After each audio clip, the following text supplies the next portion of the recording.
उनमें जो अपार जनसमर्थन मिला है उसके लिए हम सभी मतदाता भाइयों और बहनों को धन्यवाद देंगे, उनके प्रति आभार व्यक्त करेंगे। कल इस बारे में समीक्षा हुई थी और कमलनाथ जी ने लगभग सारे हमारे वो प्रतिनिधिगण जिन्हें क्षेत्र का ऑब्जर्वर व जिम्मा सौंपा था, उनमें पूरे तरीके से ये नतीजा सामने आया है। कोई ऐसी सीट, राजू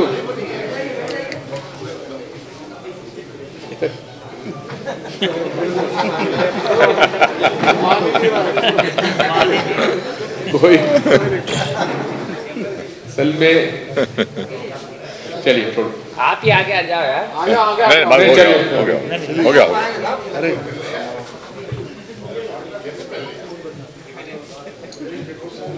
समीक्षा में ये बात सामने आई है, कोई ऐसी सीट नजर नहीं आ रही है जहां हम लोग पीछे हो। जनता चुनाव लड़ रही थी और पूरे हिम्मत के साथ प्रलोभन देने के बावजूद भी किसी प्रकार से वे प्रभावित नहीं कर पाए। हमें दुख इस बात का है कि माननीय चुनाव आयोग को हमने संवेदनशील मतदान केंद्रों की सूची दी थी और विशेषकर हमने सुमावली क्षेत्र की और मैगांव क्षेत्र के लिए जो संवेदनशील मतदान केंद्रों की सूची दी थी और नामजद हम लोगों ने बताया था कि कौन कौन पुलिस कर्मचारी वहां पर हैं जो इस प्रकार से भाजपा के उम्मीदवारों को सहयोग करेंगे। लेकिन सुमावली में दिन भर गोली चलती रही।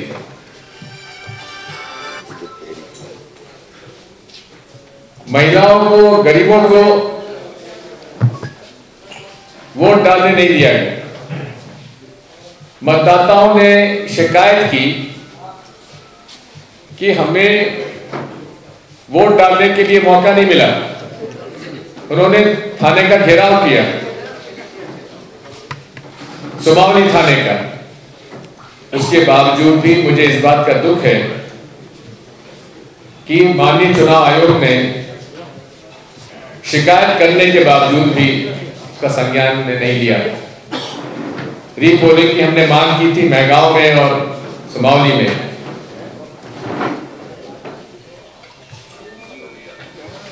अगर हमारी बात पर ध्यान देते तो जिस प्रकार से चुनाव को प्रभावित करने के लिए गोलियां चली हैं, दिन भर मोटरसाइकिलें जला दी गई, पथराव किया गया, वो घटनाएं नहीं होती। मेरा यह आरोप है जिला प्रशासन, जिला कलेक्टर और जिला एसपी इस मामले में पूरे तरीके से असफल रहे हैं। और मुझे इस बात का दुख है कि केंद्रीय चुनाव आयोग के जो पर्यवेक्षक आए थे,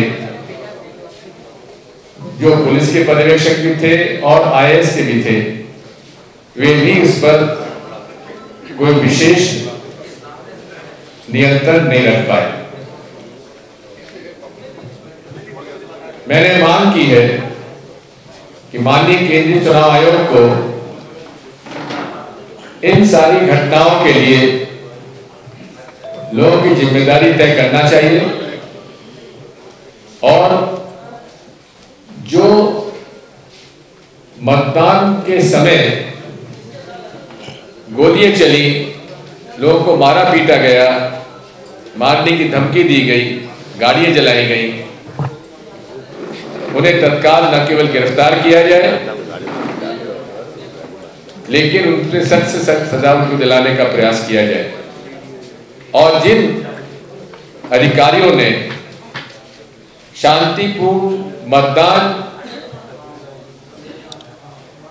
कराने में जो असफल रहे हैं, उनकी गोपनीय प्रतिवेदन में, उनके कॉन्फिडेंशियल रिपोर्ट में डिरेवेशन और इलेक्शन ड्यूटी के कमेंट्स उसमें नोटिस करना चाहिए। उसके बावजूद भी दावे के साथ हम लोग कह रहे हैं कि आप आश्चर्य मत होना जब 2800 सीटों पर कांग्रेस जीते। सर पी शर्मा जी कह रहे हैं कि 28 सीटों की कांग्रेस जीत भी गई तो सरकार कैसे बनाएगी, उनको 29 सीटें चाहिए।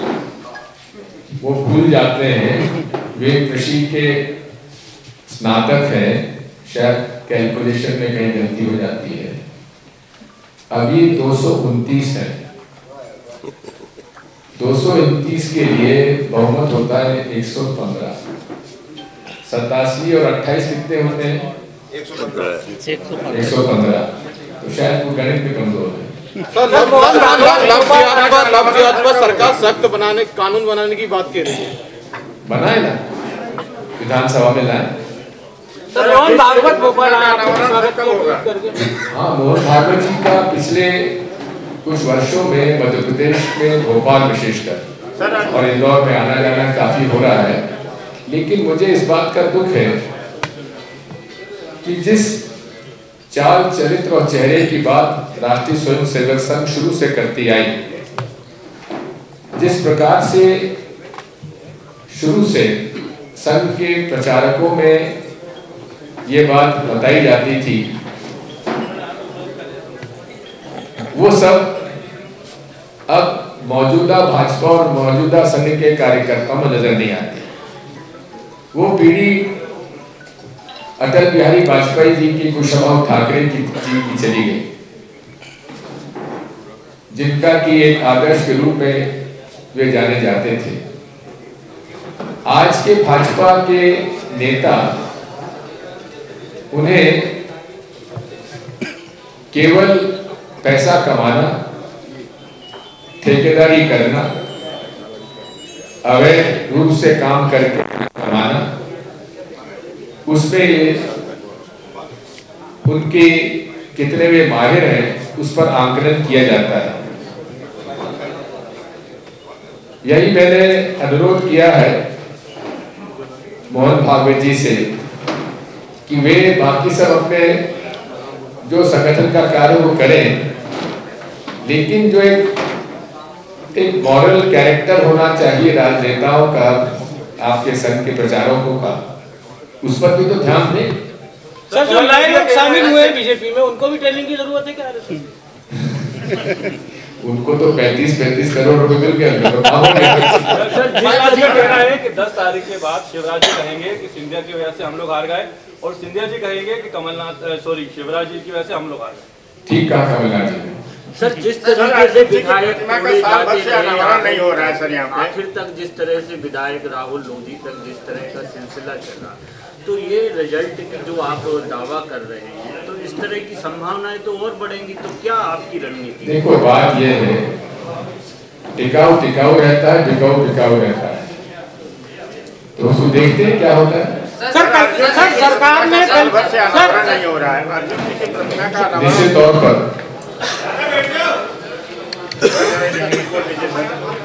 तौर पर अर्जुन सिंह जी की मूर्ति का अनावरण तत्काल होना और इस बारे में प्रयास करेंगे। सर ये आरिफ मसूद के कॉलेज में कार्रवाई हो रही है, सडनली हो रही है, इतने सालों से वो कॉलेज था, अब उसको ग्रीनलैंड में बता के जो है कंस्ट्रक्शन, तो ये टाइमिंग का इशू है क्या सर? बात ये है, भारतीय जनता पार्टी शक्ल देखकर काम करती है। जो स्थानीय विधायक यहाँ के हैं, रामेश्वर शर्मा जी, उन्होंने कितनी सरकारी जमीन पर कब्जा कर रखा है, किसी ने उसकी जांच की है क्या आज तक?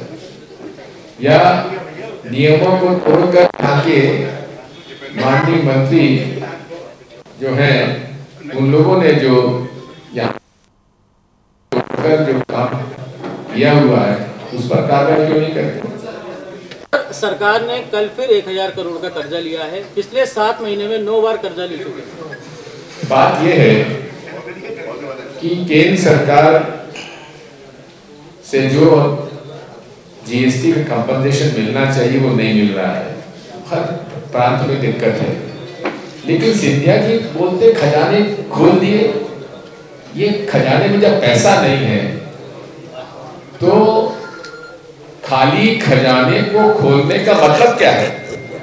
कि सिंधिया जी बताएं तो कि कौन सा खजाना है जो कि शिवराज जी ने खोल दिया और जो कमलनाथ जी ने चाबी में बंद कर रखा था, ये बता दो दे।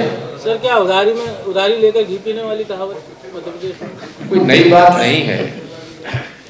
जब 2003 में मैंने सरकार छोड़ी थी तब 23,000 करोड़ था, अब शायद 2 लाख करोड़ के आसपास है।